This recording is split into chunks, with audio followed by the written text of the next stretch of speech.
जी ma'am, good morning Satpal जी। ये 15 फरवरी से जो आपका इंग्लिश स्पेशल का बैच शुरू हो रहा है मैम, उसके लिए कुछ बच्चे आए हैं मिलने के लिए। भेज दो, वो आप अच्छे से बता पाओगे। आ जाओ। चलो बच्चों, शाबाश, स्वागत है। इंतजार ही कर रही हूँ मैं तो बच्चों को उस बैच में। आइए, गुड मॉर्निंग, बैठते जाओ। ये सारी जगह तुम्हारे लिए ही है। शहंशाह हो तुम इस जगह के, आ जाओ। पहले तो अपने बारे में सारे नाम बताओ, क्या नाम है? सिद्धार्थ, नैन्सी, कविता, तनु स्क्वायर, लीजा, बड़ा फैंसी नाम है लीजा। मम्मी पापा रंगीन पाए गए हैं। संजना, ये भी थोड़ा ऐसा मूवी टाइप का नाम है ना? अमन, चैनो शांति वाला अमन। आज से पहले तैयारी की है कभी? थोड़ी बहुत की है। कोई पेपर भी दिया है? अंग्रेजी से कैसा सा प्यार है? बहुत अच्छा, मेरा अच्छा प्यार है। आप कराओगे तो हो जाएगा मैम।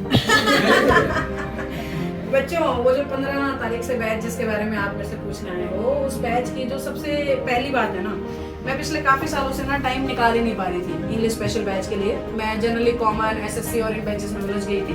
तो काफी सालों से, मेरा मतलब है लगभग ये लगा लो तुम 5 से 6 साल के बाद एक ऐसा स्पेशल बैच मैंने प्लान किया है जिसमें सिर्फ इंग्लिश के लिए ही बच्चा मेरे पास आएगा और उसमें हम 1.5 घंटे तक, मैं खुद 1.5 घंटे तक प्रेजेंट रहूंगी बैच के अंदर। आप कितने भी जीरो हैं, आपने इंग्लिश आज से पहले पढ़ी है या नहीं पढ़ी है, आपको बहुत हेल्प मिलेगी। एक तो उसमें सारा ना सरकारी नौकरी वाला सिलेबस कवर होगा। ये बहुत सारे जो आप रिकॉर्ड कर रहे हो उन बच्चों को भी मैं बताना चाहती हूँ। बहुत सारे बच्चों को लग रहा है मैं उसमें इंग्लिश स्पोकन पढ़ाने वाली हूँ या उसमें मैं स्कूल वाले बच्चों की इंग्लिश पढ़ाने वाली हूँ। ऐसा नहीं है कुछ भी। वो एसएससी, हरियाणा, एनडीए, सीडीएस, इन चीजों की तैयारी के लिए बैच है और स्पेशली उन बच्चों के लिए है जिन्होंने इंग्लिश पे कोशिश बहुत कर ली पर हो नहीं रहा है। अब ना हो पाने के कारण क्या होते हैं? इंग्लिश ना 2 ही वजह से आती है बेटा। या तो इंग्लिश आती है एनवायरनमेंट से, वातावरण से, और या इंग्लिश आती है प्रैक्टिस से। तो हमारे बच्चे का ना, हरियाणा के बच्चे का वातावरण तो हरियाणवी का होता है, वातावरण हिंदी का होता है, वातावरण अब्बे तब्बे तू, इन सब चीजों का होता है। मैं ये तो नहीं कह सकती ना उन्हें कि मम्मी पापा बदल दो भाई, इंग्लिश वाले मम्मी पापा ढूंढो, है दोस्त बदल दो भाई, दोस्त इंग्लिश वाले ढूंढो, ये संभव नहीं है ना। तो मैं आप लोगों का एनवायरनमेंट तो चेंज कर नहीं सकती। तो उस बैच में मैंने दूसरा तरीका अपनाया है जो होता है प्रैक्टिस का तरीका। उस बैच में हम एक एक टॉपिक के, आप ये मान के चलो मिनिमम 1000 से मैक्सिमम 1500 तक क्वेश्चन, एवरी टॉपिक, पूरे ग्रामर के नहीं, हर टॉपिक के इतने क्वेश्चन करेंगे। यानी एक एक टॉपिक की पूरी किताब मैं तुम्हें दूंगी और उस पूरी किताब को हम क्लास में लग जुट के सॉल्व करेंगे और हर क्वेश्चन में खुद आंसर करूंगी। पहली खास बात तो उसमें ये है ताकि बच्चा सीखे। एनवायरनमेंट ना होने की वजह से ये ना हो पाए कि हम सीख नहीं रहे हैं। बहुत सारे राजस्थान के बच्चों को भी नहीं आती है, यूपी के बच्चे फिर भी इंग्लिश में थोड़े बहुत ठीक होते हैं। तो एनवायरनमेंट वाले ड्रॉबैक को तुम खत्म कर नहीं सकते, इसलिए हमने उसमें प्रैक्टिस वाले तरीके को अपनाया है। दूसरी चीज, हमारे बच्चे की इंग्लिश क्यों खराब है? वो क्या याद ही नहीं होके देती है। मैं रट्टा मार रहा हूँ, ये कर रहा हूँ, वो कर रहा हूँ। बैचेस में आप देखते हो बच्चों से वो कैब सुनो, रोने लग जाते हैं, भाग जाते हैं क्लास छोड़ के कि वो कैब सुनेगी, भाग जाओ। तो उसमें वोकैब को सिखाने के लिए कुछ स्पेशल तरीके अपनाऊंगी, कुछ लिसनिंग मेथड्स अपनाऊंगी, कुछ स्टोरी मेथड्स अपनाऊंगी। उस पर मैंने मेहनत की है।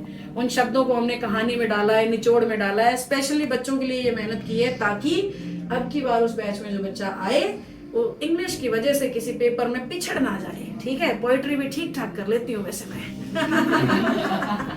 समझ गए आप?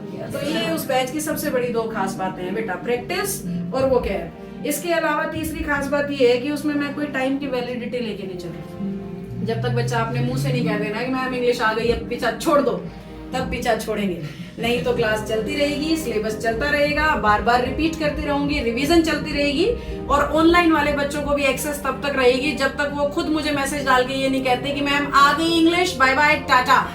तब तक उसकी वैलिडिटी रहेगी। कोई टाइम लिमिट में उसमें मान के नहीं चल रही हूँ। और दोनों मोड में है ये बैच। तुम चाहो तो ऑफलाइन में भी ले सकते हो और तुम चाहो तो ऑनलाइन में भी ले सकते हो, जैसे तुम्हारी इच्छा हो, जैसे तुम्हें अच्छा लगे। तो वीडियो सुनते ही तुम जाके चेक कर लेना, Vatican app Google play store से डाउनलोड करके अपलोड होंगे पीडीएफ के फॉर्म में जो, और पैनल पे मैं सॉल्व करा रही होंगी ना बेटा, तो बच्चे को कैमरे में से दिखे भी तो होगा। मैं हर क्वेश्चन खुद करा रही हूँ तो वो स्क्रीन पे भी दिख रहा है, प्लस वो उसको ऐप के ऊपर भी नोट्स के सेक्शन में अपलोडेड मिलेगी बुक पूरी। जब मेरा पहला दिन होगा ना तो ऐप के ऊपर अपलोड हो चुकी होगी पहले टॉपिक की पूरी बुक। ऐप वाले बच्चे को वो दिखेगा कि जहाँ से मैंने कराना है। वैसे लेना चाहिए तो मैम। वैसे कैसे? ऑफलाइन मतलब जैसे आप प्रैक्टिस सेट में उसमें बुक मिलेगी ऐसे हार्ड प्रिंट में। ऑफलाइन वाले बच्चे को हार्ड प्रिंट में हाँ ले सकते हो। हार्ड प्रिंट में बुक मिलेगी ऑनलाइन वाले। ऑनलाइन वाला कुरियर भी करा सकता है। अगर कोई ऐसा बच्चा है जी मेरे को यही वाला प्रिंट वाली बुक चाहिए तो वो कुरियर करा सकता है उसको। वो नंबर आपको